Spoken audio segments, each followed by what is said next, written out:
1977 წელი. NASA ლეგენდარული მეცნიერი კარლ საგანი ამზადებს კოსმოსურ ხომალდს Voyager 2-ს შორეულ გალაქტიკაში გასაგზავნად. ხომალდზე ასევე მოთავსდება ეგრეთ წოდებული ოქროს დისკი, რომელზეც დატანილი იქნება დედამიწაზე და მის მაცხოვრებლებზე ყველანაირი ინფორმაცია. ამავე დროს დისკზე განთავსდება რამოდენიმე მუსიკალური შედევრი სოფლიოს ყველა კუთხიდან. მეცნიერმა და მისმა მეუღლემ საბჭოთა კავშირში წერილი გაგზავნეს ერთი თხოვნით.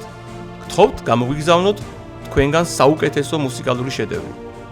მოსკოვიდან მათ მიიღეს პადმასკოვნიე ვეჩერა. ცოლ-ქმარს სიმღერა რა თქმა უნდა ძალიან მოეწონათ, მაგრამ შედევრად არ ჩათვალეს. მათ მაშინვე მიმართეს ლეგენდარულ ფოლკლორის ალან ლომაკს, რომელმაც სიმღერა გვერდზე გადადო და მის მიერ 1974 წელს ჩაწერილი ჩაკრულო შესთავაზა.